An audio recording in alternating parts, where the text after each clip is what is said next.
Good afternoon. Vice Minister Mori, First Vice Minister Cho, it is a privilege to host you for our first trilateral dialogue of 2023 and our fifth under the Biden-Harris administration. Before diving into what we discussed this morning, I want to speak to the ongoing human and humanitarian disaster that continues to unfold in the aftermath of the earthquake in Turkey and Syria, and the gut-wrenching, heartbreaking, unfathomable destruction left in its wake. The death toll rises seemingly by the hour. Homes are decimated, transportation is unusable, recovery efforts are ongoing, and the road ahead to rebuilding houses, businesses, cities, and the economy will be slow, winding, and long. In this moment, the United States has joined our friends from the ROK, Japan, and around the world in sending search and rescue teams, specialized equipment, air support, tents, sanitation facilities, and anything we can to help. We stand in solemn solidarity with the people of both nations, and together with our partners, we are committed to providing the aid necessary to those impacted by this horrific natural earthquake devastation. Now, to the subject of today's dialogue, a more optimistic story, the growth of our trilateral bonds. We are coming off a truly remarkable year in this partnership, one that featured 2 leader summits, regular communication, and the first trilateral defense exercises since 2017. Today's dialogue built on that progress. Our trilateral relationship remains strong, and it is only getting stronger. Our alliances are ironclad, and our bonds of friendship are critical to enhancing the security and prosperity of our citizens, the Indo-Pacific, and the world. Our cooperation touches some of the globe's most urgent challenges. These issues stood front and center in today's discussions. Together, we are advancing our shared affirmative vision for an Indo-Pacific that is free, open, connected, prosperous, resilient, and secure. This region is home to half the world's population and 2/3 of its economy. It is dynamic and growing. It is a leading priority for us all. 1 year ago, the United States unveiled our Indo-Pacific strategy, and in conjunction with the ROK, Japan, and regional partners, we are putting that plan into practice. We are collaborating with Indo-Pacific countries on food security, energy affordability, humanitarian aid, and more. We are deepening our coordination with ASEAN to tackle major challenges such as pandemic preparedness, digital connectivity, and climate. And we are using multilateral exercises to promote stability across the region. Throughout our meetings, our 3 governments reinforced the necessity of addressing the DPRK's destabilizing behavior and achieving complete denuclearization of the Korean Peninsula. The DPRK continued to threaten the ROK, Japan, and its neighbors, and the world with the launch of an unprecedented number of ballistic missiles last year. Standing united, our nations will deter the DPRK and urge it to give up its nuclear weapons program and abide by its obligations under UN Security Council resolutions. We call for full implementation by the international community and encourage the DPRK to return to dialogue. Our talks also touched on the challenges posed by the People's Republic of China and the need to answer them with unity at home and abroad. Today's dialogue reiterated our core message. We will remain aligned with the ROK, Japan, other allies and partners worldwide to push back on the PRC behavior that challenges the rules-based regional, and international order.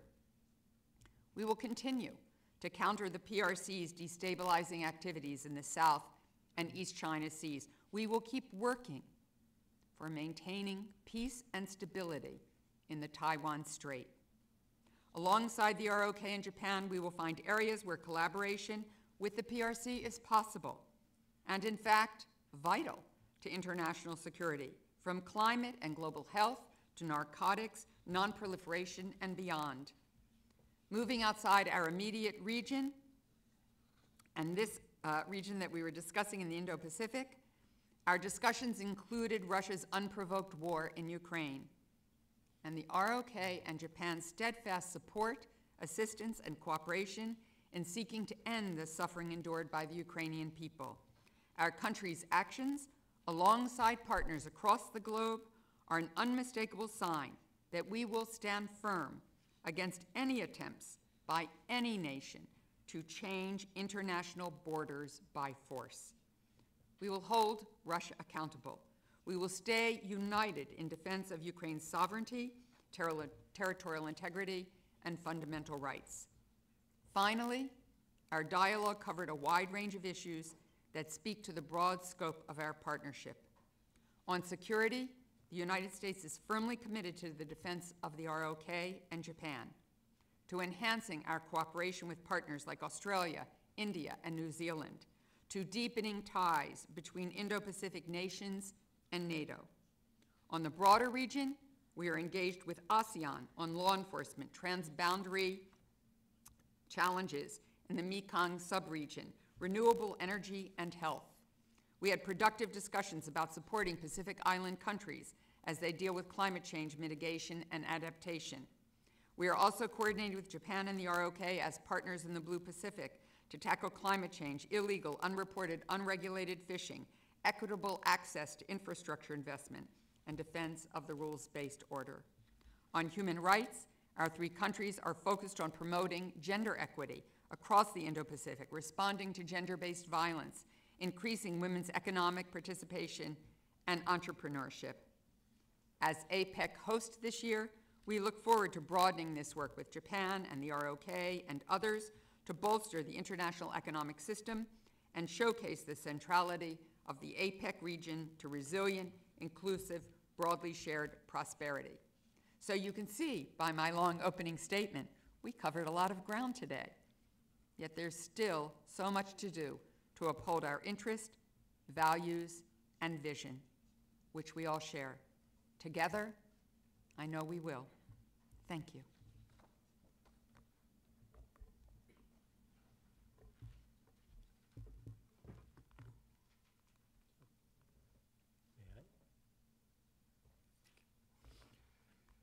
Well, it was my great pleasure to have this Japan-US ROK Vice Ministers meeting with Deputy Secretary of State Sherman and First Vice Minister of Foreign Affairs Cho.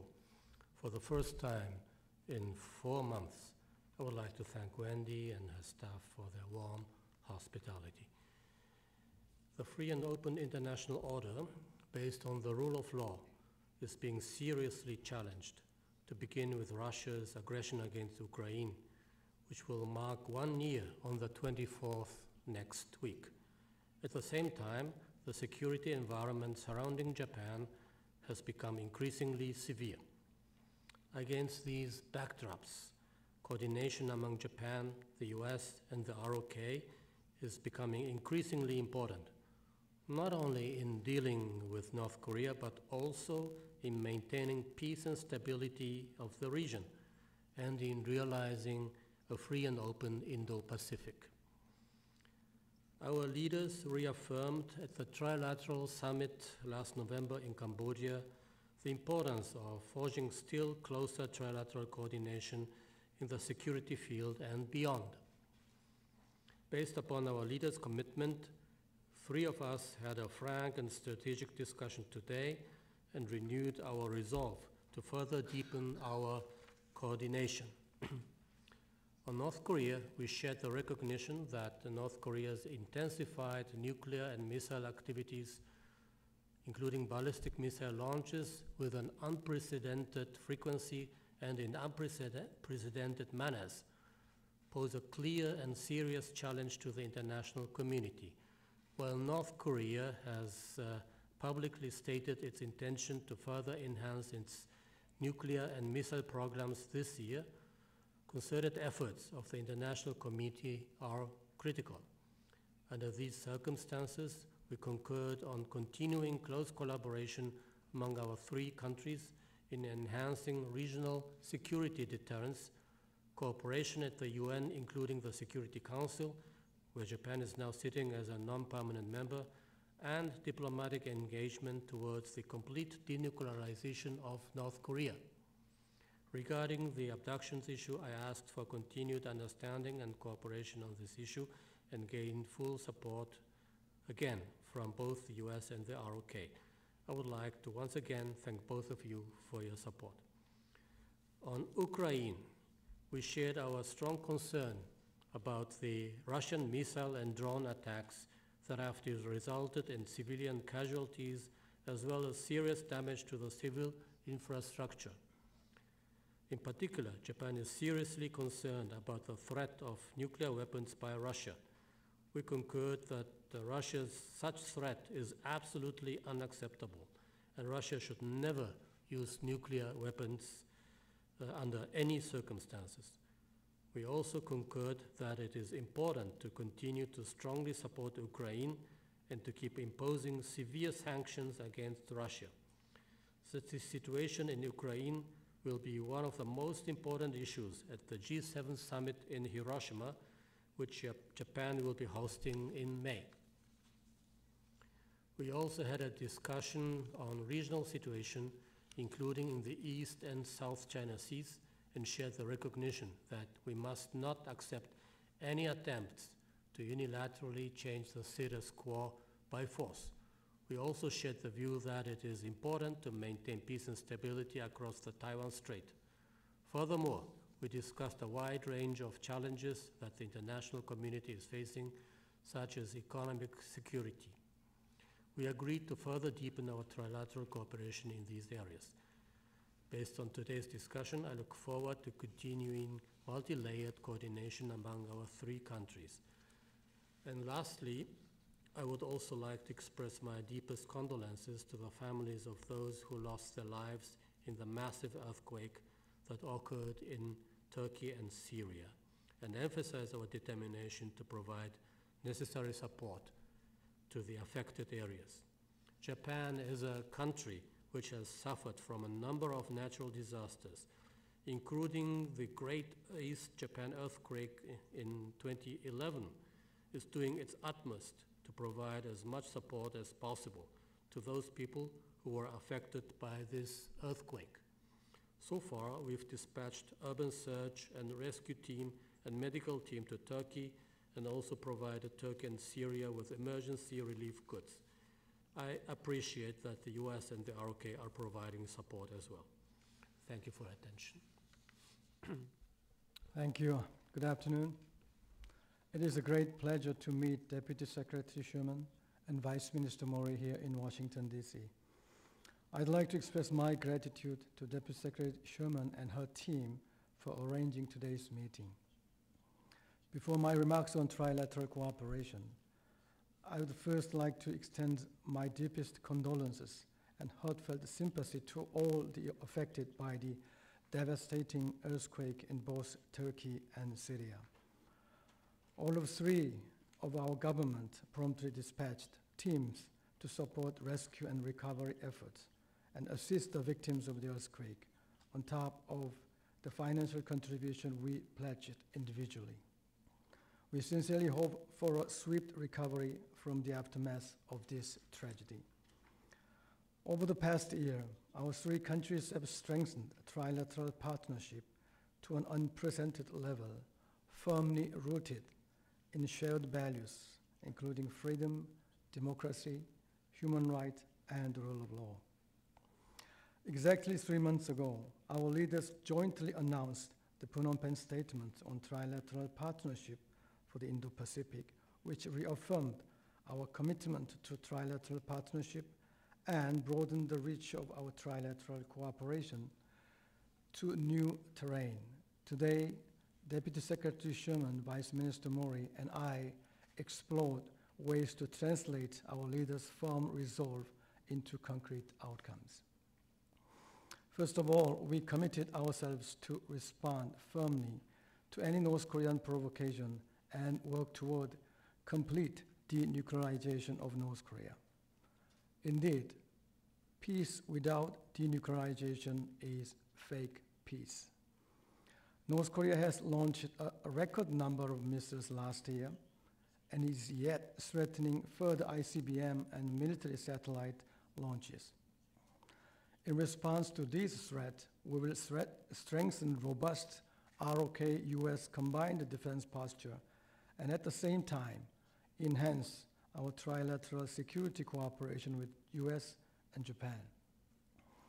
We will cut off the revenue supporting North Korea's WMD development. Last Friday, the Korean government introduced our first autonomous sanction on North Korea's illicit cyber activities, which is one of its major revenue generators. We will closely cooperate with the international community for full implementation of the UN sanctions. We reiterated that we are open to dialogue. We urge North Korea to return to denuclearization talks. We also expressed deep concern over the human rights situation in North Korea and committed to stepping up efforts to raise international awareness on this critical issue.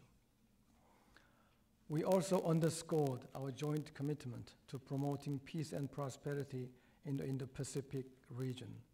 I appreciate that Deputy Secretary Sherman and Vice Minister Mori welcomed the announcement of our Indo-Pacific strategy. We agreed to seek more concrete and tangible outcomes of our partnership based on the common aspect of our policies in the Indo-Pacific.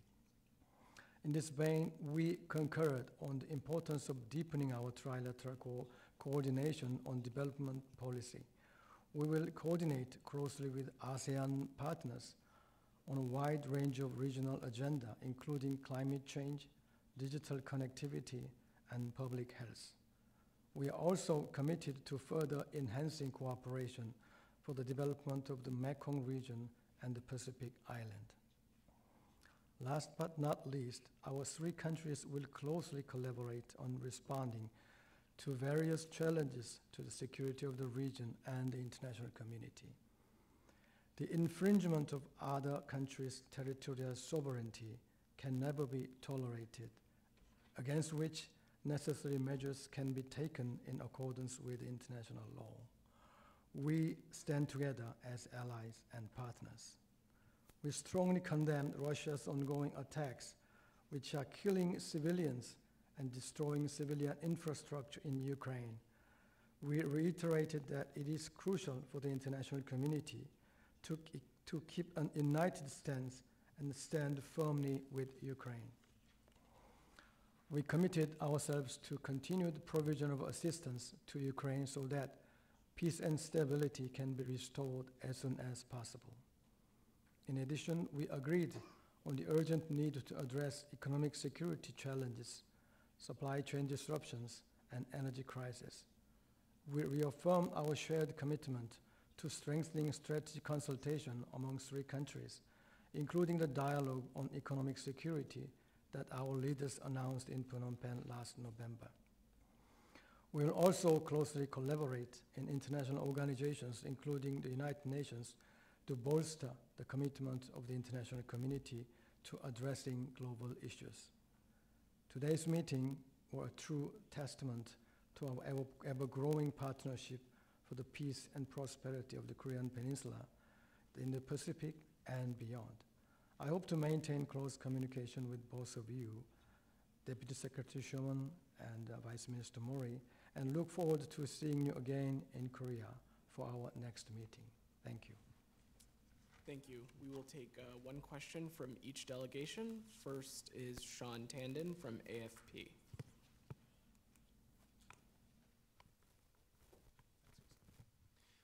Thank you for doing this. I wanted to follow up on the remarks they made about the PRC. Madam Deputy Secretary, The episode of the purported spy balloons, surveillance balloons, there have been a couple of shoot-downs over the weekend. I was wondering if you could shed any light on that, and more broadly, whether you see a continuing threat from surveillance balloons by the PRC. And also to Vice Minister Zhou and Vice Minister Mori, the United States has said that 40 countries roughly have experienced overflights of surveillance balloons by the PRC. Are your countries among them? Do you perceive the threat in the same way? And just briefly to everyone, in terms of dialogue with the PRC, have you had contact recently, either on this specifically or more broadly? I know that Foreign Minister Hayashi will be going to Munich. Secretary Blinken, we're expecting him as well. Could you see meetings there with Wang Yi or others from China? Thank you very much. Thank you, Sean. Sean has just given us an example of how to ask 3 questions as one.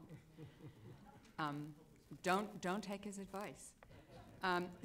Sean, I would say to you that John Kirby just has spent more than half an hour answering questions on the balloons, and so I would urge you to look at the transcript for the definitive word as of this afternoon on all of this. In terms of the original balloon that was taken down last week, we are absolutely confident that this was a surveillance apparatus of the PRC and that it was over our territory, and we had every right to take that balloon down, as we did safely in territorial waters off of South Carolina, so that we protected the American people, protected our own military sites in the way that we did so during its flyover of our country. As to the takedowns over this weekend, as you will hear from John Kirby, these were 3 objects that gave us concern because of their altitude, that they were a potential risk to civilian aircraft. And we worked with the Canadians since at least one, and the second may have fallen in the Canadian part of Lake Huron, to work with Canada and NORAD to address the risk that we saw. The President has asked the National Security Advisor to put together an interagency team so that we can do a better assessment of where we are, what's up there, how we should respond to them, has asked us to go out to partners and allies around the world and get a better understanding of what's surrounding all of us in airspace. But I would send you to that transcript for really the definitive word on all of this.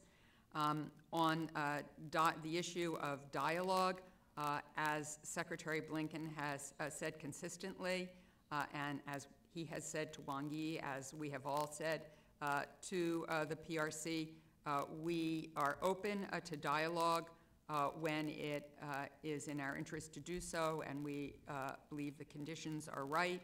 I know there's been a report about a potential meeting in Munich, but I have nothing to announce today.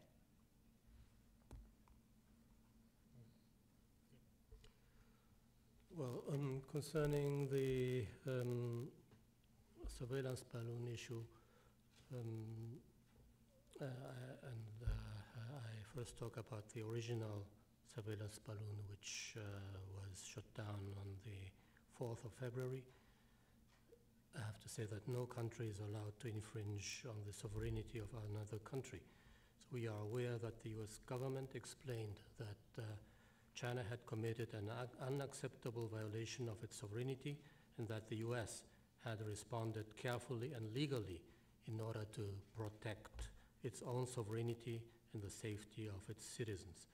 I explained at the meeting today that Japan supports this position of the US. We will keep in touch, and we look forward to receiving more information about the balloon issues, and we will further communicate in order to have a more profound insight on this issue. So right now, I do not have anything to add to this current status. Thank you. Well, briefly, we have already made it clear that any infringement of other countries' territorial sovereignty can never be tolerated, against which the necessary measures can be taken in accordance with the international law. That is our clear position on this issue. And we also expect that there will be some opportunity for high-level dialogue with China and sit down together on this issue as well sometime in the future. Thank you. Next, we'll go to Ayako Ichigo with GG Press.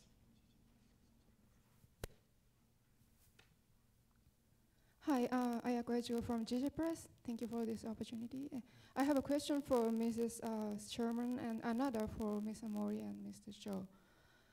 To Secretary Sherman, can you describe the current level of communications your office is having with China?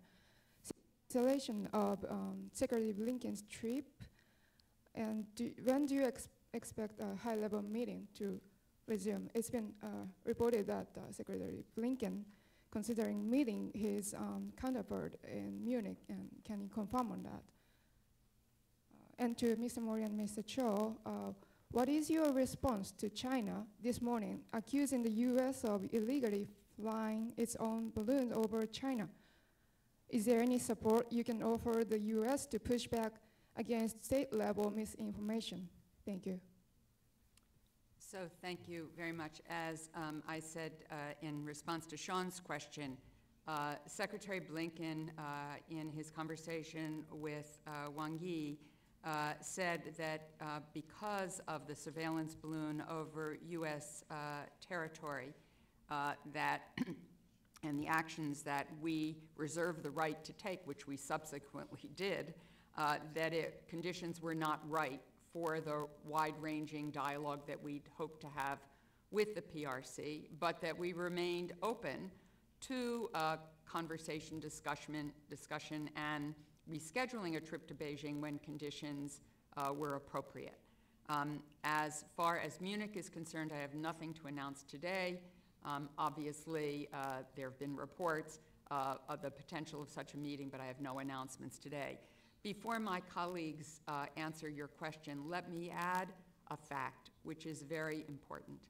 As John Kirby, the NSC spokesperson, just said, there are no U.S. government balloons over the People's Republic of China. None. Zero. Period. Well, the position of the government of Japan concerning the balloon issue in general, I have already explained. And regarding the Chinese accusation about U.S. balloons over the territory of China, well, I have to say that about American activities, Wendy has the right answer. Thank you. Well, as you just heard from Deputy Secretary Sherman, we, as an ally of the United States, we trust what just the United States officially stated on this issue. Thank you. And lastly, we'll go to Min Suk Lee with Chosun Ilbo.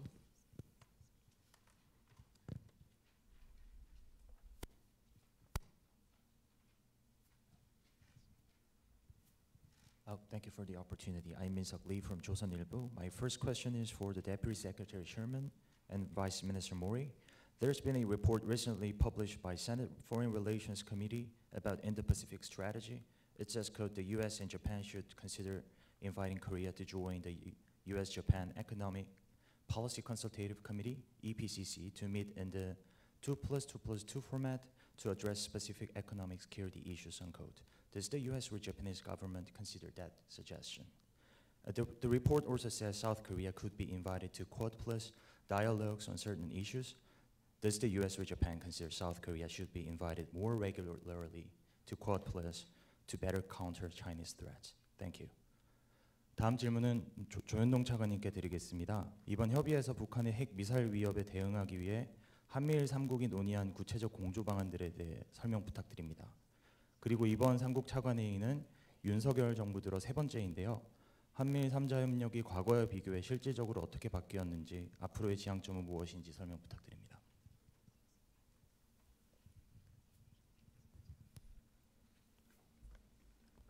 So on the issue of the Indo-Pacific report that was put out by Chairman Menendez just this last week, I think you are seeing today the trilateral cooperation amongst the United States, Japan, and the ROK.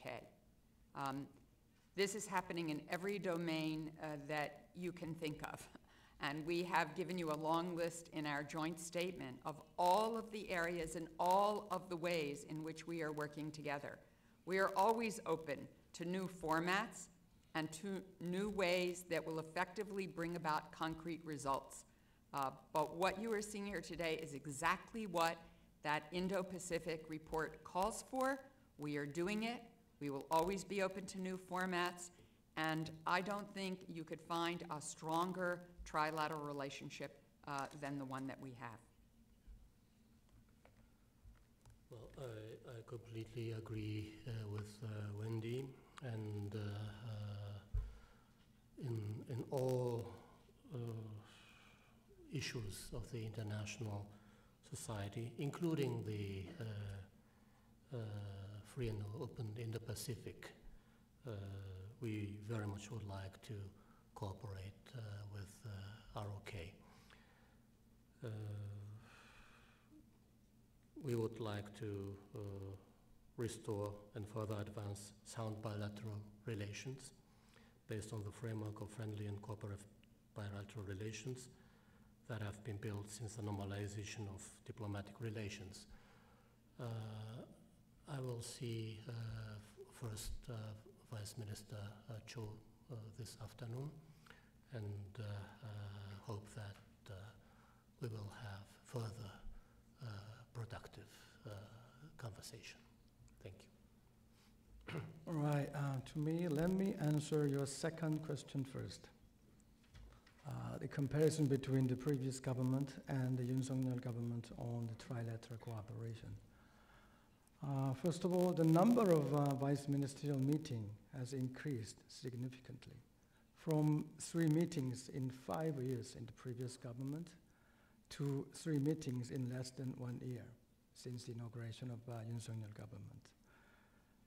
Furthermore, the scope of cooperation agenda has been expanded from North Korea to encompass regional and global challenges, economic security, and traditional and non-traditional security cooperation, including cybersecurity and even space cooperation.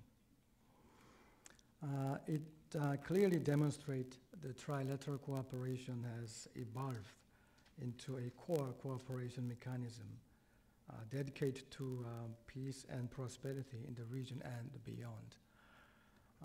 In addition, the ROK-US-Japan trilateral partnership will be a critical aspect of our Indo-Pacific strategy that we announced last December. On your first question on North Korea, our 3 leaders already agreed on strengthening our trilateral cooperation in response to North Korea's continued provocation, including enhancing the real-time information sharing on North Korea's missile data.